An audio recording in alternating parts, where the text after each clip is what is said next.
And I just looked at her and said, "Are you sure we haven't slept together before?" And she looked at me and she's like, "I'm not sure." I knew right then that was the woman I was gonna marry.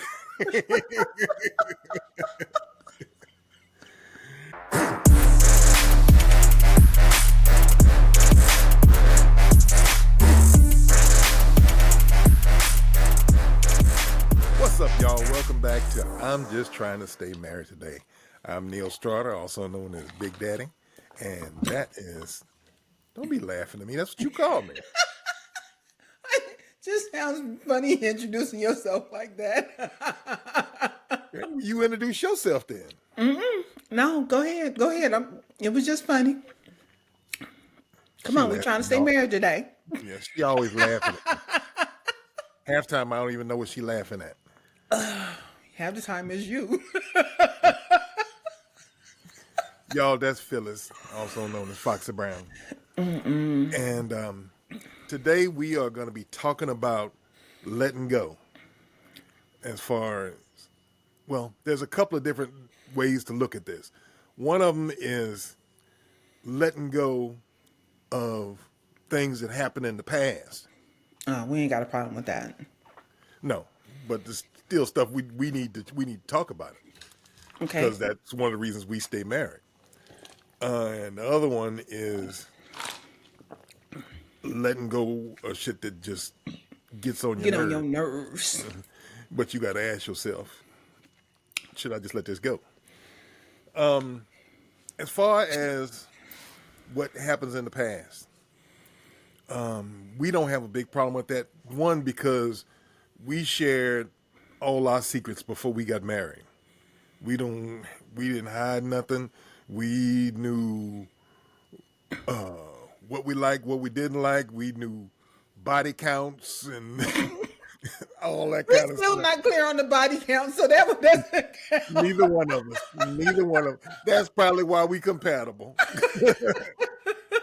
What's your body count? I lost count. I used to try to write them out on a legal tablet. It's like, this is just too many damn names. I can't remember ugly. That one's name. She was tall. And that's a good segue into how Neil and I decided to stay together. Because Neil likes telling this story. You don't know what story I'm talking about? The one where you made me quit all them other women? No. The one when after we saw Frank at the movies and you asked me that question? Oh, yeah. Yeah, when Phyllis and I were first getting together, at first we were just something to do. Don't be trying to take my word for you. She called me her medicinal man. Yep. And just help her with her physical situation. Seriously, you think that needs explanation? You think people are that slow? There might be a few.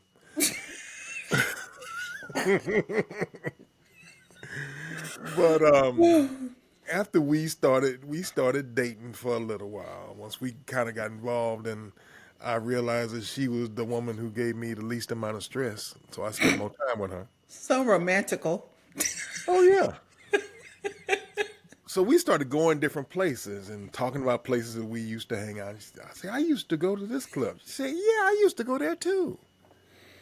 And I used to go to this place and eat. Oh, I used to hang out there. That was my spot.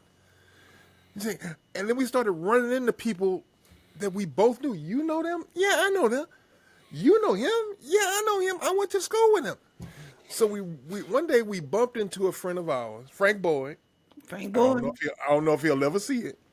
But I knew Frank through one of my best friends, and we played basketball together and baseball. We coached baseball and all that kind of stuff. So I knew Frank through that. And I was like talking to Frank, and Phyllis came up, and she's like, Frank! And they hugged. It's like, how the hell do you know Frank? And she said, we went to school together. I said, damn. And I just looked at her and said, are you sure we haven't slept together before? And she looked at me and she's like, I'm not sure. I knew right then that was the woman I was going to marry.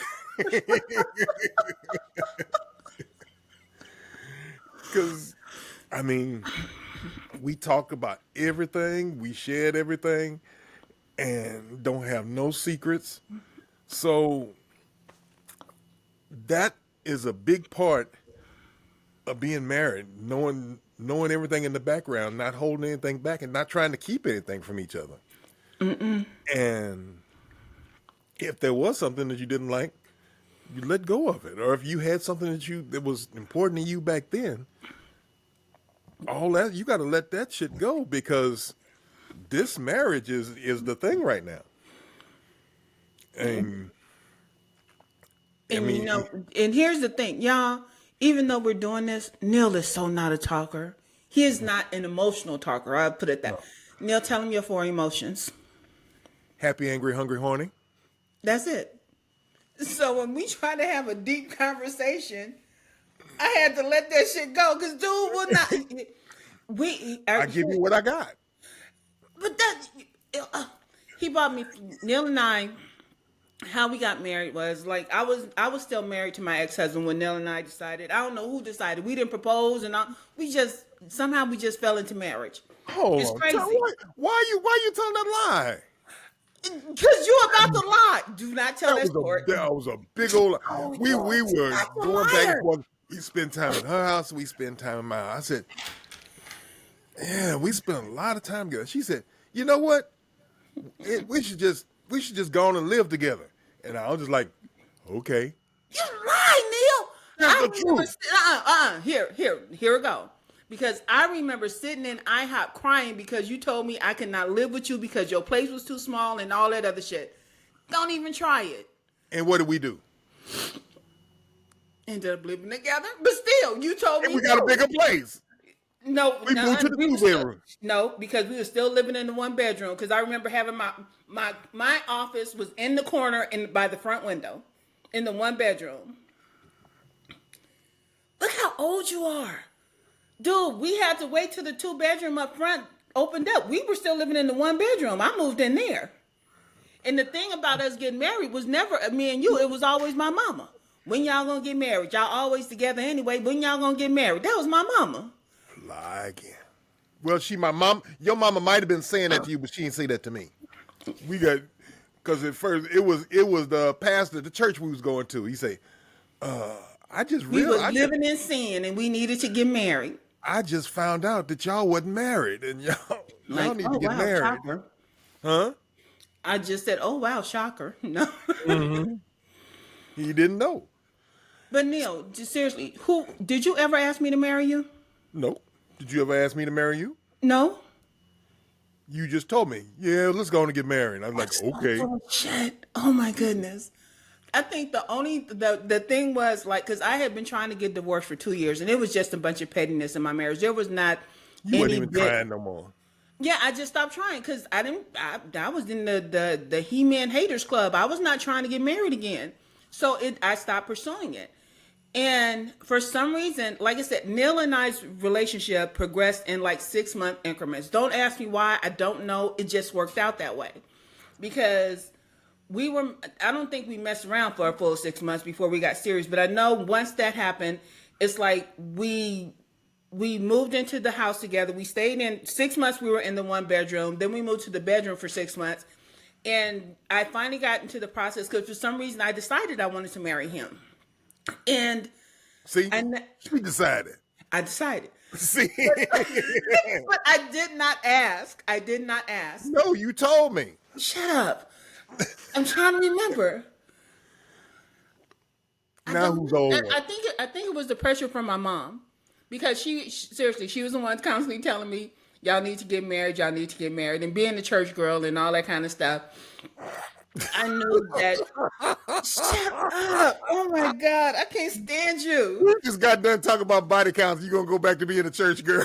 I was a church girl. I didn't say I wasn't a sinning church girl. I was still a church girl. I'm always a church girl. But anyway, but we ended up. I finally got to the process where I was able to talk my ex into getting a divorce. I got my divorce papers on Wednesdays. We went by the church, picked up the pastor, got married on a Friday. It was no big hoopla. And I forgot what the fuck point I was trying to make, why I started down this road to tell this story, because you kept interrupting me.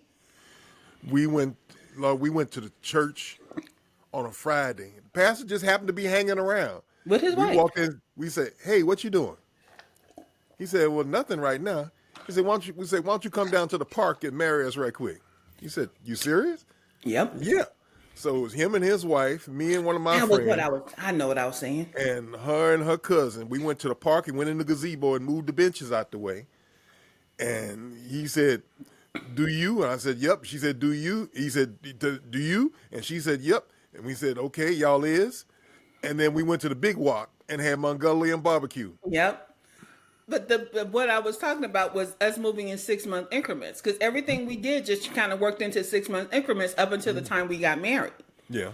And and letting go of a lot of baggage, and I think that's what happens when you find the right person. You don't have a necessity to drag a whole lot of baggage in.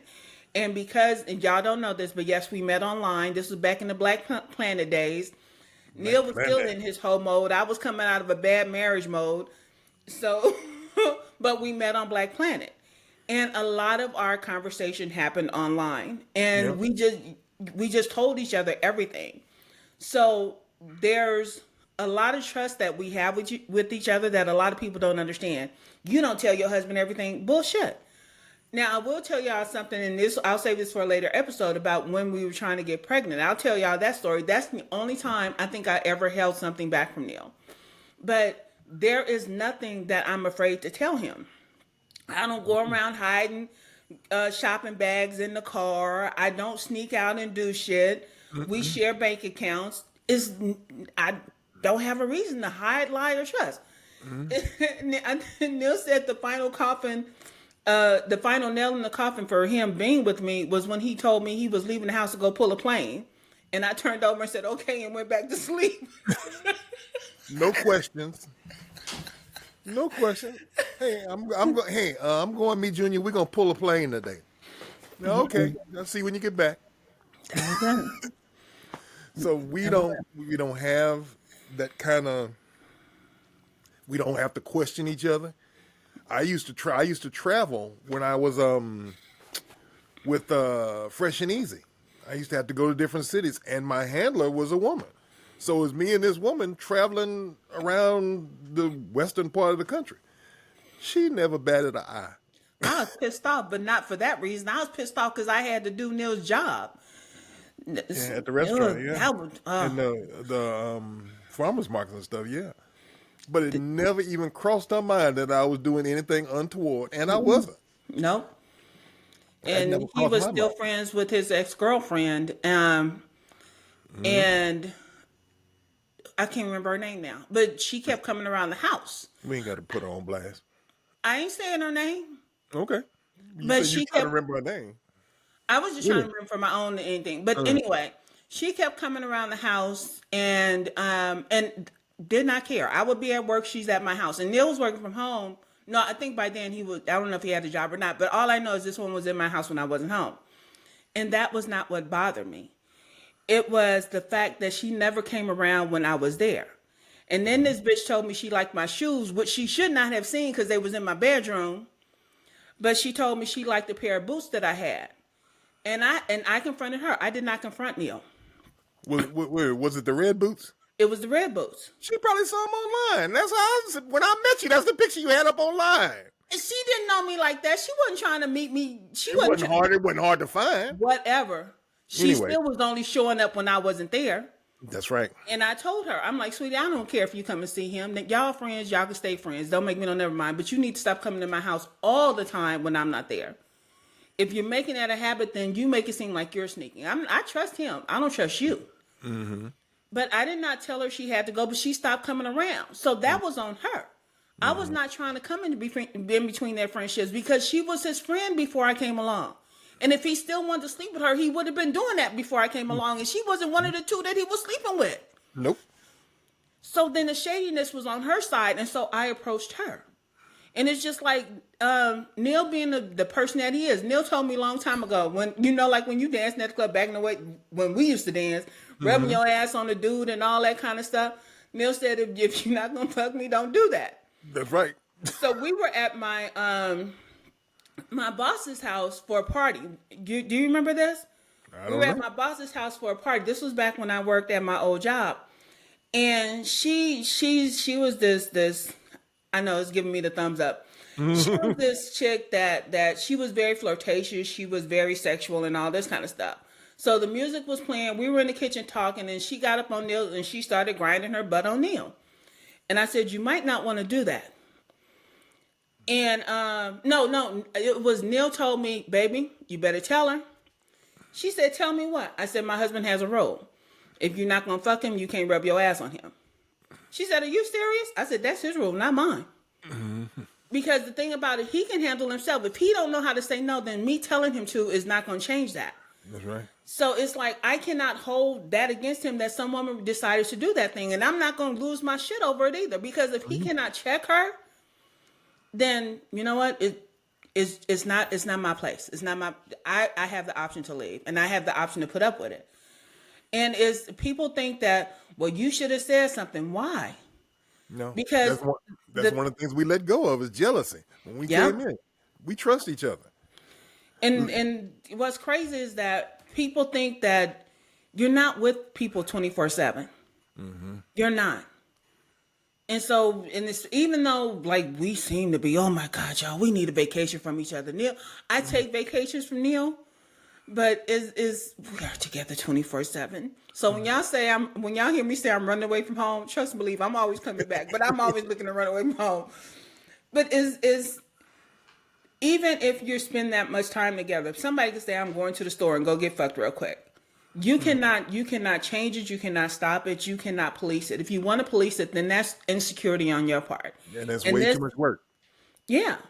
And growing up insecure, and Neil knows about my insecurities and all the shit that I did, even with the sleeping around and all that kind of stuff.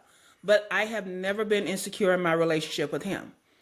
And that was one of the things that I fell in love with him about, is that he didn't have to tell me that he would always be my ride or die. It was just something that I knew instinctively. And because I knew that, I never had to ask for it.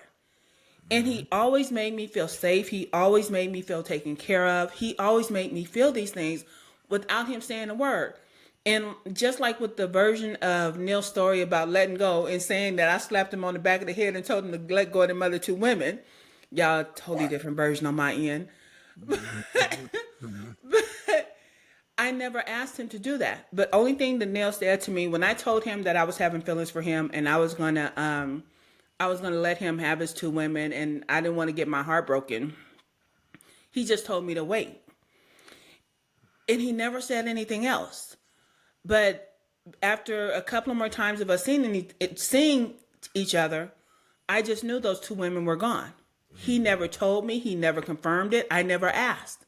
But I knew they were gone. And so I never went back and asked, what am I waiting for? And so it's like I was ready to let go of him. But instead, he let them go. And it's a matter of trust. It really is. And I'm going to stop talking so much because you say I talk too much. Well, I was going to say one of the things that, as far as that trust and letting stuff go, Phyllis came home one day and she said, Neil, I'm going out to dinner with my ex-husband. We got some stuff we need to talk about, and so we going out to dinner. And she was kind of timid about it, a little bit. And I just looked at her and said, okay, bring me back some fries. And that was the end of the conversation because I had no problem with her going. I knew where she was going to sleep when the dinner was over. I let go of jealousy. I don't have time for it. It's a useless emotion. So that's one of the things I let go of. Now, as far as now, we let go of stuff constantly, and now that we're married, we had to learn. It's like there's one thing that Phyllis does that, for some reason, it bugs the hell out of me. but I had to learn to let it go. She takes off her clothes and gathers it up with all the other clothes and hangs them on the door. We can't close the bedroom door because she always got clothes hanging on her. I'll take them off and put them on her side of the bed so she'll hang them up. She will take them off the bed and hang them back on the door. If I get lucky, she'll hang it on the closet door so we can't close the closet door. But it would bug me, and at some point I just said, this ain't gonna change. I don't need the aggravation. I'm letting this go. It ain't worth the argument. And I'm sure I do all kind of stuff that she just has to let go of. Like me cooking in the kitchen, she don't help me no more. She don't help. I'm lucky when she put her dishes in the dishwasher. Because when I started cooking for her, I'd be in the kitchen and I'm laying my music and cutting and dancing, and she would come in and kind of clean up behind me as I'm working.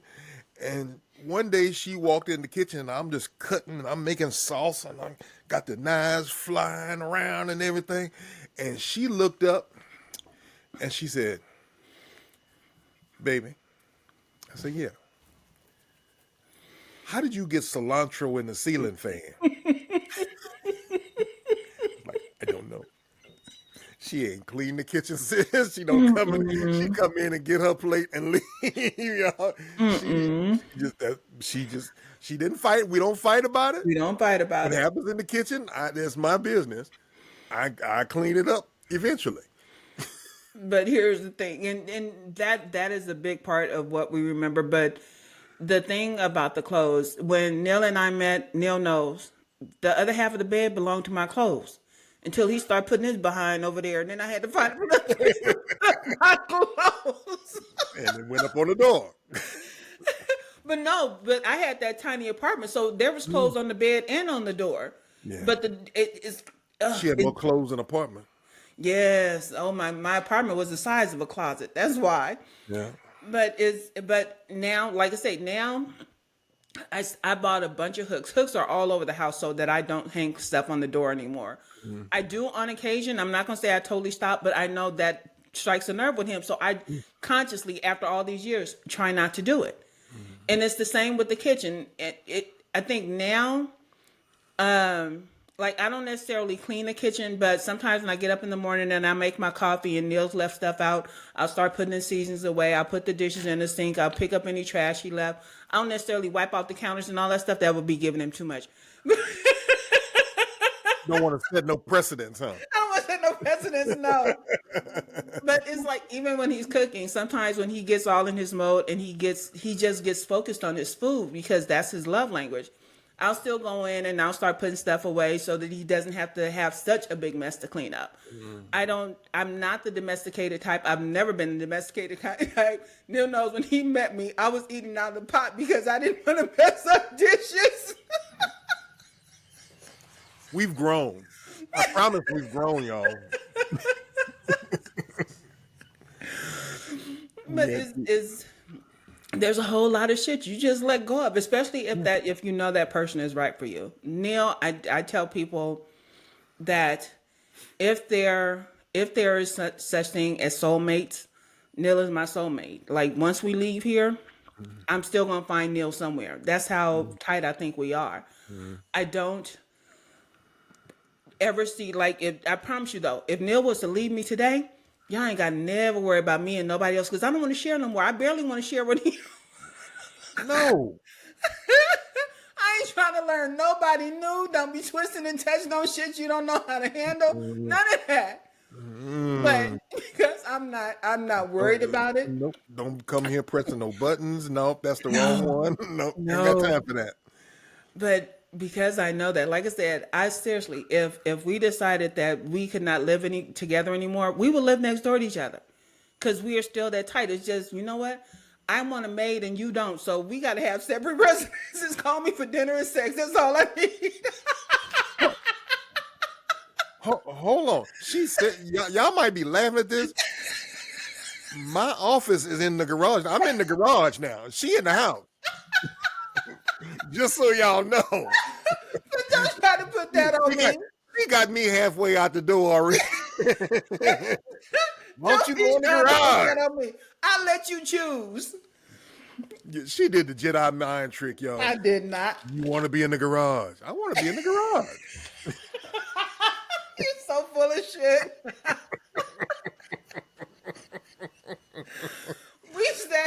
We were both sitting at the table in the living room until you made a decision. Yeah, because I always want to be around you. I know, y'all. There's a chair on the opposite side of my desk over here. It's just in here because it doesn't have to be in here. But you know why it's in here? Because Neil would bring his ass in here just so he could watch TikTok. So he's sitting across from me. And people, my cousin always gets on me. You should be happy your husband is, and you should be happy your husband that. Get your ass out of my office and go do something.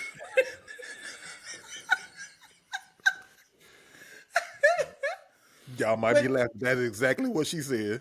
Oh my goodness. I promise you. When we still had the restaurants, we were still living in Long Beach. I rented a space around the corner from my house because I needed some space to get away because I would walk out of the bedroom and I would be in my office. I needed to take that away because I was working 24/7. Now, mind you, to get away from my desk to go to bed. Yeah. And so I rented that space and I knew because Neil would say, baby, the sun's going down, bring your ass home. But this is around the house, around the corner. And so I would go to my office. And on days when Neil didn't have to work, guess who was sitting in my damn office? Dude, you got a whole ass house to yourself. We even got a back house. How the fresh hell are you up in here? And he would pull his chair right next to mine and just sit there on his phone. He didn't come to talk to me. He didn't come to stay. He just wants to sit his ass right there. Y'all think that shit is cute. I love my husband. Damn it. Go get some friends. It's your fault. You got a magnetic personality. You better magnetize your ass. Sometimes I just walk in the room and I touch her and I just turn around and walk out. Just look at me like. You know, you used to get mad when I wouldn't touch you back. Mm-hmm. I wouldn't say mad, but you were like, why you not touching me? Mm-hmm. It's like, seriously? Because I'm mad that you touching me. Move.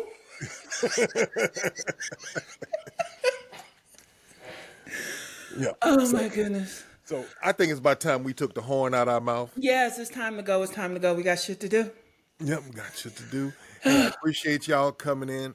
If you get the chance, go to your favorite podcast site and give us a review. Give us a star, subscribe to us on YouTube, wherever you can find us. We love y'all, and we'll see you in a minute. Peace and hair grease, y'all. Deuces.